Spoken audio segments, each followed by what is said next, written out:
আসসালামু আলাইকুম ওয়া রাহমাতুল্লাহি ওয়া বারাকাতুহু। সম্মানিত দর্শক, সকলকে আরো একটিবার স্বাগত জানাচ্ছি বিআর মাসুদ ব্লগের ভারতীয় ভিসা রিলেটেড নতুন ভিডিওতে। বন্ধুরা, আজকে আমি জানিয়ে দেব ভারতের মেডিকেল ভিসার সর্বশেষ অবস্থান, অর্থাৎ ভিসা নীতিতে কোনো পরিবর্তন আসলো কিনা বা ভিসা দেওয়া নেওয়ার ক্ষেত্রে কোনো নতুন কোনো নিউজ আছে কিনা। তো দেখেন ভাই, রীতিমতো তো আমরা সংকটে আছি, ভিসা সংকট, যেহেতু ভারত আমাদেরকে ভিসা দিচ্ছে না। তো এই সমস্যাটা আসলে যেমন ছিল বলতে গেলে অনেক প্রকার তেমনই আছে এখন, বাড়েওনি কমেওনি। কখনো কখনো স্লটের পরিমাণ কমে যাচ্ছে, কখনো কখনো দুটো একটা বাড়ছে, তবে আহামরি বাড়ার কোনো রেকর্ড নেই। যদিও বা দুই একজন ভাই দেখছি যে বলতেছে যে এখন বেনাপোলেও প্রচুর যাত্রী যাচ্ছে, গেদে দিয়েও প্রচুর যাত্রী যাচ্ছে, প্রত্যেকটা গেটে নাকি বা প্রচুর বাংলাদেশি ভারতে ঢুকতেছে। তো এই বিষয়টা নিয়ে আমি আমার যে সমস্ত বা আমার পরিচিত ভাইয়েরা বেনাপোলে থাকে তাদের সাথে কথা বললাম, এমনকি আজকে ভিডিও ফোনেও মানে ভিডিও কলেও কথা বললাম। দেখলাম একদম ধুধু মরুভূমি, একেবারে ধুধু মরুভূমি, একজন দুইজন মানুষ হয়তো যাচ্ছে, তেমন কোনো ভিড়ের তো প্রশ্নই আসে না, ভিড়ের তো কোনো প্রশ্নই আসে না। তো এরপরেও অনেক ভাই হচ্ছে শুধুমাত্র দর্শক টানার জন্য এই ধরনের কথাবার্তা বলছে। আমি সেই সমস্ত ভাইদেরকে রিকোয়েস্ট করে বলবো, এই ধরনের খবর প্রচার করে আসলে কি লাভ? প্রকৃত সত্য যেটা সেটাই তুলে ধরুন। আপনার ভিউয়ার্স হয়তো আজকে দুটো কম থাকতে পারে, কিন্তু যখন আপনার খবরগুলো সত্য হবে দেখবেন এক সময় না এক সময় আপনার ভিউয়ার্স বেড়ে যাবে।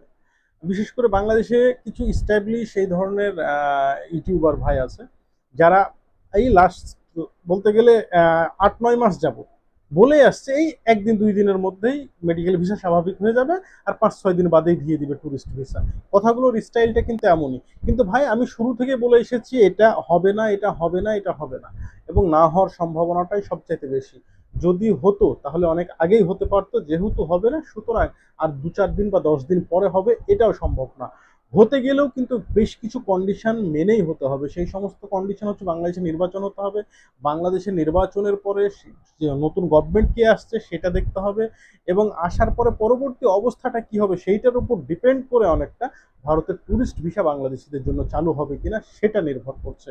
সুতরাং এটাও আশা করা যায় না যে ভারতে মানে বাংলাদেশে একটা নির্বাচন হওয়ার পরপরই, নির্বাচিত সরকার ক্ষমতা গ্রহণ করার পরপরই দেখা যাচ্ছে যে ভারত মানে আমাদের জন্য ট্যুরিস্ট ভিসা ছেড়ে দিয়েছে। বিষয়টা কিন্তু এমন একদমই হবে না, কারণ এখানে ভারতের আরও কিছু কন্ডিশন আছে, যেই সমস্ত কন্ডিশনের কথাগুলো আমি ইতিপূর্বে আমার ভিডিওতে বলেছিলাম এবং এখনও বলছি যে এই কন্ডিশনগুলো যদি কমপ্লিটভাবে পূরণ না হয় তাহলে সেক্ষেত্রে কোনোভাবেই সম্ভব নয় যে বাংলাদেশের সাথে ভারতের ভিসা সম্পর্ক স্বাভাবিক হবে। হয়তো বা এমন হতে পারে এখন ঠিক যেভাবে মেডিকেল ভিসা দেওয়া হচ্ছে ঠিক হয়তো সে হারেই কিছু ট্যুরিস্ট ভিসা দিলেও দিতে পারে, তবে সেটা নির্বাচনের পরে।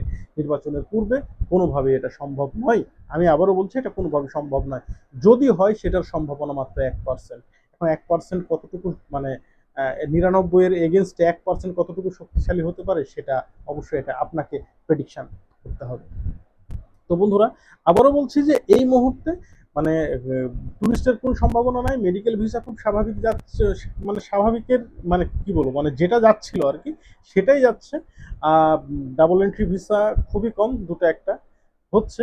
বিজনেস ভিসা আজকেই শুনলাম একজন ভাই ফোন দিয়েছিল আমাকে যে তার বিজনেস ভিসা হয়েছে অনেক চেষ্টা করার পরে, টানা নাকি তিনি ৩ মাস ধরে চেষ্টা করার পরে তিনি অনেক টাকা পয়সা খরচ করতে হয়েছে তাকে, নাকি ৭০,০০০ টাকার কন্ট্রাক্টে তিনি গিয়েছিলেন, আল্লাহ জানে কথাটা কতটুকু সত্যি।